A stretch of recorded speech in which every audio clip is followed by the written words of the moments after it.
Thank you very much. Thank you so much. I'm so grateful to be a recipient of this award and to be keeping such extraordinary company. I first of all want to thank all of you who are involved in making this possible, but the main thing that I want to do here is to just say how I'm inspired by the young people who are represented here, because I think that's the purpose ultimately of this foundation. And I want to tell just a brief story because Archbishop Tutu is here, one of my heroes, and let you know where I was when I was about your age. I'm really dating myself now, although I'm also dating the Archbishop, because back in 1979, I was a freshman in college at Occidental College in California. And I had had a somewhat rocky youth and teenage years. My father wasn't at home. I was growing up partly with my grandparents in high school.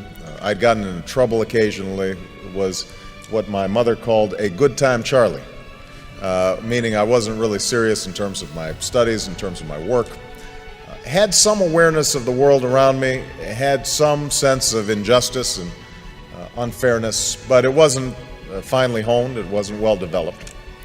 And I remember in 1979 arriving as a freshman and doing what freshmen do, trying to figure out what courses are and trying to change your study habits and trying to identify that food in the cafeteria, what it is. And we were visited on campus by a couple of gentlemen from South Africa who were representatives of the ANC in 1979, 1980. And they spoke about their efforts to overcome apartheid. And for about an hour, myself and a group of students listened to these young men who were not much older than we were, describe the extraordinary struggles they were going through, the sacrifices that were being made, people who were enduring jail and torture and beatings because they had a sense that somehow, some way, justice would prevail. And that brief meeting, I think, in some ways changed my life, because what it told me, first of all, was that ordinary people can do extraordinary things when they're given an opportunity.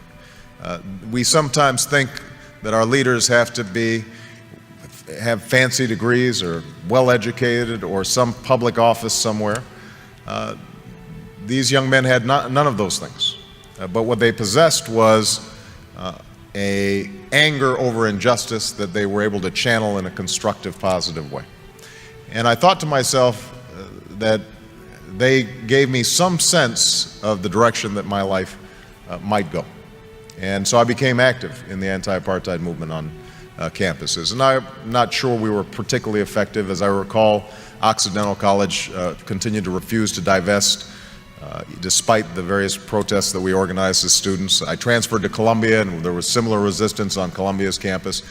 But over time, I like to think that I was part of that mosaic that applied pressure and ultimately helped those in South Africa achieve the extraordinary liberation that I would witness almost 10 years later as a law student. And I remember the image of Nelson Mandela walking out of prison and understanding that a seminal moment in history had occurred and that Mandela's long march towards freedom was not his alone, but was part of thousands of footsteps, of millions of footsteps of people all around the world.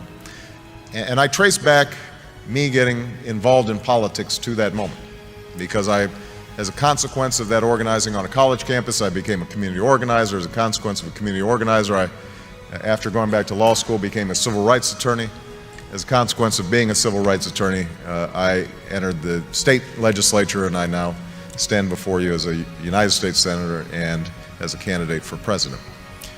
And so the primary message I guess I have in receiving this award is that all of you represent enormous potential and enormous possibility for change, because we all know that injustice still exists. It exists here in the United States, in every poor neighborhood, and in every inner city, and every rural community, all across the country.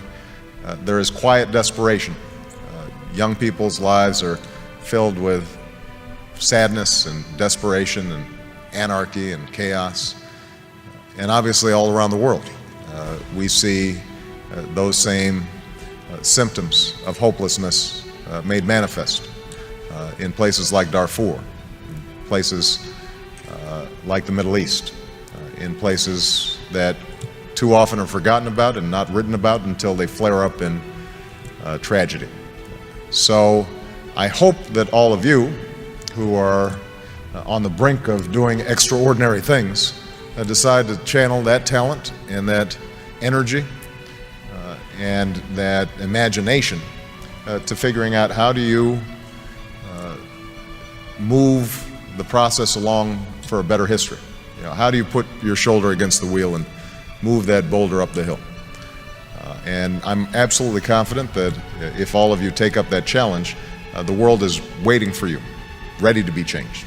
Because I think we live in this moment in history right now where the hunger for change, the hunger for something new, the desire to break out of the ordinary, the self-interested, the petty, the trivial, is everywhere. And they're waiting for you. And so I hope that as you see the recipients of this award, you recognize that